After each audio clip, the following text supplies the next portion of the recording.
Voter তালিকার নামে NRC, ভারী বৃষ্টিতে জেলায় জলজট, নাগরিকত্ব প্রমাণে এবার লাগবে 4টে আলাদা নথি। বাংলার সকাল শুরু হয়েছে যেন কাগজে আগুন লাগা খবর দিয়ে। বিহারের পর এবার বাংলায় ভোটার তালিকা শুদ্ধিকরণের নামে কি গোপনে এনআরসি চালু করার চক্রান্ত চলছে। সাধারণ মানুষের নাম মুছে ফেলার নয়া মঞ্চ কি তৈরি হচ্ছে পশ্চিমবঙ্গে। অন্যদিকে নাগরিকত্ব প্রমাণে শুধু আধার নয়, এবার চাই এই 4টি আলাদা নথি, না হলেই আপনি সন্দেহজনক। তার উপর রাজ্যের 22টি জেলায় ভারী বৃষ্টি এবং বন্যার সতর্কতা। মুখ্যমন্ত্রী নিজেই বলছেন ইচ্ছামতো জল ছাড়ছে ডিবিসি। আর এই সমস্ত পরিস্থিতির মধ্যেও কেন্দ্র আর রাজ্যের রাজনৈতিক দাবা খেলা চলছে অব্যাহত। কেউ বলছেন বাংলায় কর্মসংস্থান বেড়েছে, কেউ বলছেন কেন্দ্রের নীতি মূল চালিকা শক্তি। বাংলার বর্তমান অবস্থা এক কথাই বললে অস্থির, উদ্বেগজনক আর গভীর রাজনৈতিক গোলক ধাঁধায় ভরা। যদি আপনি এই ভিডিওটা এখনই না দেখেন তবে আপনি মিস করবেন সেই সব তথ্য যা হয়তো আগামী দিনে আপনার নাগরিকত্বের প্রশ্নে মুখোমুখি করবে আপনাকেই। ভিডিওটি যদি সত্যিই আপনার কাছে গুরুত্বপূর্ণ মনে হয় তাহলে এখনই লাইক করুন, চারপাশে শেয়ার করুন এবং চ্যানেলটিকে সাবস্ক্রাইব করে বেল আইকনে চাপ দিন, কারণ আগামী কয়েক মিনিটেই আপনি শুনতে চলেছেন এমন কিছু তথ্য যা সরকারি প্রচারের বাইরে থেকে আমরা আপনাকে দিচ্ছি নির্ভয়ে। প্রশ্ন আপনার জন্য, বাংলায় এনআরসি কি ধাপে ধাপে বাস্তবায়ন করা হচ্ছে, নাকি এটা শুধুই আতঙ্কের রাজনীতি? নাগরিকত্ব প্রমাণে এই নতুন নিয়ম কতটা যুক্তিসঙ্গত কমেন্ট করে জানিয়ে দিন আপনার মতে আসল জনমত। তো দেখুন, আজ প্রথম খবর উঠে আসছে বিহারের পর এবার বাংলা ভোটার তালিকা সংশোধনের নামে বাংলায় ঘুর পথে এনআরসি। তো নির্বাচন কমিশন সম্প্রতি এক বিশেষ উদ্যোগ ঘোষণা করেছে, স্পেশাল ইন্টেন্সিভ রিভিশন, যার প্রাথমিক লক্ষ্য ভোটার তালিকায় কেবলমাত্র যোগ্য ভারতীয় নাগরিকদের অন্তর্ভুক্ত করা। এই প্রক্রিয়া শুরু হচ্ছে বিহার থেকে, যেখানে 2003 সালের পর এই প্রথম এমন ধরনের তালিকা পুনর্বিবেচনা হতে চলেছে। নির্বাচন কমিশনের ভাষায় এই সিদ্ধান্ত নেওয়া হয়েছে নগরায়ন, অভ্যন্তরীণ অভিবাসন এবং অবৈধ অনুপ্রবেশ জনিত কারণে ভোটার তালিকার বিশ্বাসযোগ্যতা বজায় রাখার জন্য।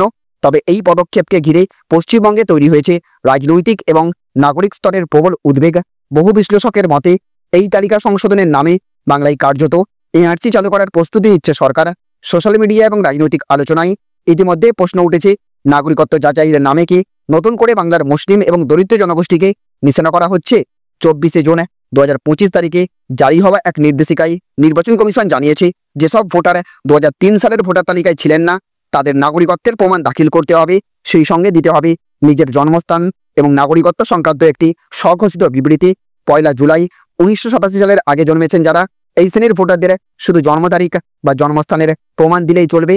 1 জুলাই 1987 থেকে 2 ডিসেম্বর 2004 সালের মধ্যে জন্মেছেন যারা, তাদের নিজের পাশাপাশি বাবা মায়ের নাগরিকত্ব প্রমাণপত্র দাখিল করতে হবে। 2 ডিসেম্বর 2004-এর পরে যারা জন্মেছেন এদের ক্ষেত্রে নিজের এবং বাবা মা উভয়েরই নাগরিকত্বের প্রমাণ জমা দিতে হবে। নির্বাচন কমিশনের পক্ষ থেকে বলা হয়েছে, ভোটার তালিকায় নাম অন্তর্ভুক্তির জন্য 11টি গ্রহণযোগ্য নথির যে কোনো একটি দিলেই চলবে। এর মধ্যে রয়েছে জন্ম সার্টিফিকেট, পাসপোর্ট, শিক্ষাগত সার্টিফিকেট, জমির দলিল, কাস্ট সার্টিফিকেট ইত্যাদি। বার্থ সার্টিফিকেট বাধ্যতামূলক নয়, তবে সমস্যার মূল উৎস হলো বিভ্রান্তিকর ব্যাখ্যা এবং প্রচার। অনেকেই ভুল করে ধরে নিচ্ছেন যে শুধুমাত্র জন্ম সার্টিফিকেট না থাকলে ভোটার তালিকায় নাম তোলা যাবে না। এর ফলে রাজ্যে ছড়িয়ে পড়েছে উদ্বেগ এবং ভীতি, বিশেষ করে দরিদ্র, গ্রামীণ এবং সংখ্যালঘু জনগোষ্ঠীর মধ্যে এই আতঙ্ক বেশি। ভারতের birth and death registration act চালু হয় 1969 সালে। তবে বাস্তবে 90 দশকের শেষ পর্যন্ত অধিকাংশ গ্রামীণ বা পিছিয়ে পড়া অঞ্চলে জন্মসনদের ধারণা বা রেকর্ড ছিল বিরল। ফলে আজ অনেকের পক্ষেই এই ডকুমেন্ট জোগাড় করা দুষ্কর। তার উপর যাদের বাবা মায়ের জন্ম সার্টিফিকেট নেই তাদের নাগরিকত্ব প্রমাণ দেওয়া আরও জটিল। নির্বাচন কমিশনের দাবি, এই গোটা প্রক্রিয়াটি যত সম্ভব স্বচ্ছভাবে পরিচালিত হবে। বিএলওদের মাধ্যমে বাড়ি বাড়ি গিয়ে ফর্ম বিতরণ এবং ডকুমেন্ট সংগ্রহ করা হবে। প্রয়োজনে এসিনেট অ্যাপ ব্যবহার করে অনলাইনে আবেদন করা যাবে। শারীরিক প্রতিবন্ধী বা বয়স্কদের জন্য স্বেচ্ছাসেবকদের সাহায্য থাকবে।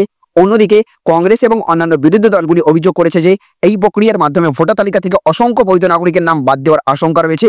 কংগ্রেস নেতা রাহুল গান্ধী বহুবার অভিযোগ করেছেন যে বিজেপি সরকারের আমলে ভোটার তালিকা ম্যানিপুলেট করা হচ্ছে। বাংলায় এমন উদ্যোগ আদতে নাগরিকত্ব নিয়ে নতুন করে বিশৃঙ্খলা তৈরি করতে পারে বলে আশঙ্কা করছেন অনেকেই। বিশেষত এনআরসি এবং সিএএ নিয়ে যেভাবে গত বছরগুলোতে পশ্চিমবঙ্গে তীব্র আন্দোলন হয়েছে, তার পরিপ্রেক্ষিতে এই পদক্ষেপ নতুন করে রাজনৈতিক উত্তাপ সৃষ্টি করতে পারে। নির্বাচন কমিশনের এই পদক্ষেপ ভোটার তালিকার স্বচ্ছতা বাড়ানোর উদ্দেশ্য হলেও এর প্রয়োগ এবং বাস্তবায়নের ক্ষেত্রে যে যেন তেন আচরণ হবে না তা নিশ্চিত করাটাই এখন সবচেয়ে বড় চ্যালেঞ্জ। নাগরিকদের সচেতনতা, সঠিক তথ্য জানাটাই এই মুহূর্তে প্রয়োজন। কারণ বিভ্রান্তে ছড়িয়ে পড়লে প্রকৃত ভোটাররাও বাদ পড়তে পারেন, যা গণতন্ত্রের পক্ষে বিপজ্জনক। এছাড়াও দেখুন আজকে আরও একটি বড় খবর উঠে আসছে।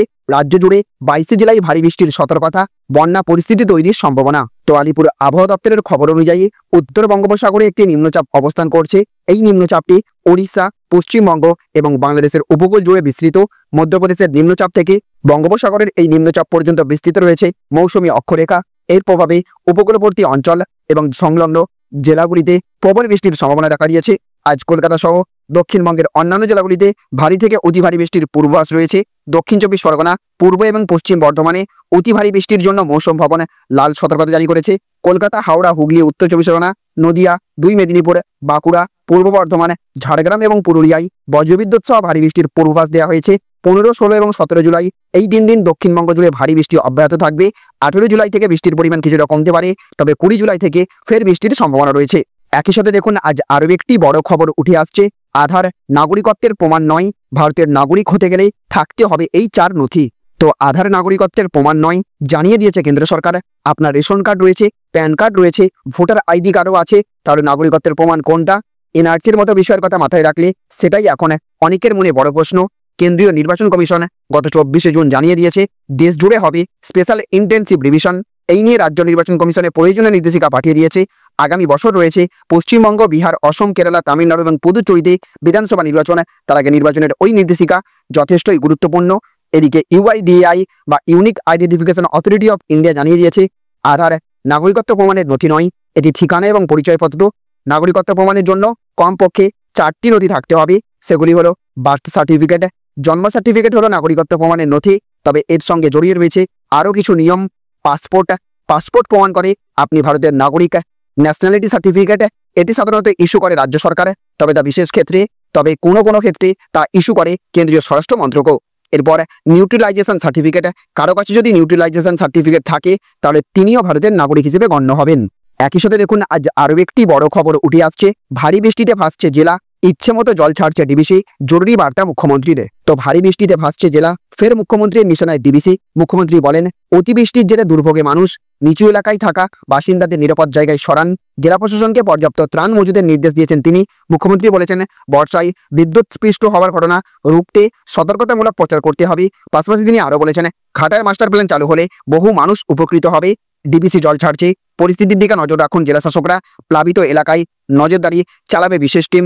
সমস্যাটা এই বছরের নয়, প্রায় প্রতি বছরই এই ছবি ফিরে আসে বাংলায়। ভেসে যায় রাজ্যের একের পর এক গ্রাম। মুখ্যমন্ত্রী এদিন একটি সমাধানেরও বার্তা দিয়েছেন ডিবিসিকে। তিনি বলেন এবার বর্ষাটা একটু আগে শুরু হয়েছে এবং বর্ষাটা একটু বেশি হচ্ছে। বর্ষাটা ধারাবাহিকভাবে হচ্ছে, যার জেরে মানুষের দুর্ভোগ বেড়ে চলেছে। বাংলা চিরকালই ভোগান্তির মুখে পড়ে, কারণ বাংলা হচ্ছে নদীমাতৃক দেশ। নদী, পুকুর, সাগর, আমরা এই জল ভরবার জন্য প্রায় 5.5 লক্ষের বেশি পুকুরও কেটেছি ইতিমধ্যে। জলটা কিন্তু অনেক পুকুর শোষণ করেছে, কিন্তু তা সত্ত্বেও ডিবিসি, পঞ্চায়েত, মাইথন এরা কেউ আমাদের কথায় গুরুত্ব দিচ্ছে না, শুনছে না। এবং কেন্দ্রীয় সরকারকে বারবার বলা হয়েছে খননের কাজ শুরু করতে, কারণ আমি যতদূর জানি ডিবিসিতে যদি খননের কাজটা হয় তাহলে তারা আরও অধিক বেশি জল ধরতে পারে। এই পর্যন্ত গত 18 জুন থেকে খুব দুঃখের সঙ্গে বলছি, একদিকে বৃষ্টি হয়েছে, অন্যদিকে জল ছাড়া হয়েছে। এছাড়াও দেখুন আজ আরও একটি বড় খবর উঠে আসছে। বাংলায় বাড়ছে কর্মসংস্থান, মানছে কেন্দ্রীয় নীতি আয়োগ। অভিনন্দন মুখ্যমন্ত্রী মমতার। তো দিন 4 আগে বাংলার মানচিত্র ভুল দেখানোর জন্য নীতি আয়োগকে কাঠগড়ায় তুলেছিলেন মুখ্যমন্ত্রী মমতা বন্দ্যোপাধ্যায়। তবে এবার সেই নীতি আয়োগেরই বার্ষিক রিপোর্টকে হাতিয়ার করে বাংলার সাফল্যের কথা তুলে ধরলেন মুখ্যমন্ত্রী। কেন্দ্রীয় সংস্থার এই রিপোর্টে কর্মসংস্থান থেকে শুরু করে একাধিক ক্ষেত্রে বাংলার অগ্রগতির মান্যতা পাওয়ায় রাজ্যের বাসিন্দা এবং এই কর্মযজ্ঞে জড়িত সকলকে ধন্যবাদ জানিয়েছেন মুখ্যমন্ত্রী। বেকারত্ব হ্রাসে জাতীয় গড়ের চেয়ে এগিয়ে বাংলা। গত কয়েক বছর ধরে মুখ্যমন্ত্রী নিয়ম করে বলে আসছেন যে বাংলায় বেকারত্বের হার উল্লেখযোগ্যভাবে কমেছে। নীতি আয়োগের 2022-23 অর্থবর্ষের বার্ষিক রিপোর্টে সেই তথ্যেরই মান্যতা মিলেছে। রিপোর্টে বলা হয়েছে ওই সময়ে বাংলার বার্ষিক বেকারত্বের হার ছিল মাত্র 2.2%। এটি দেশের গড় বেকারত্ব 3.2%-এর তুলনায় প্রায় 30% কম, যা রাজ্যের জন্য এক বড় সাফল্য।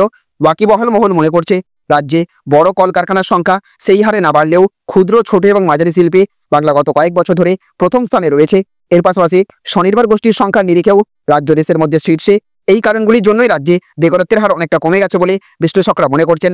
নীতি আয়োগের এই রিপোর্ট রাজ্যের কর্মসংস্থানের বার্তাকে আরও মজবুত করল। মুখ্যমন্ত্রী এক্স হ্যান্ডেলে লিখেছেন কর্মসংস্থান ছাড়াও নীতি আয়োগের সামারি রিপোর্টে রাজ্যের আরও বিভিন্ন ইতিবাচক দিকের উল্লেখ রয়েছে। তো বন্ধুরা, এই ছিল আজকের কিছু গুরুত্বপূর্ণ খবর। আজকের ভিডিওটি যদি আপনার ভালো লেগে থাকে তাহলে অবশ্যই একটা লাইক দিন, বন্ধুদের সঙ্গে শেয়ার করুন আর চ্যানেলটি সাবস্ক্রাইব করতে ভুলবেন না।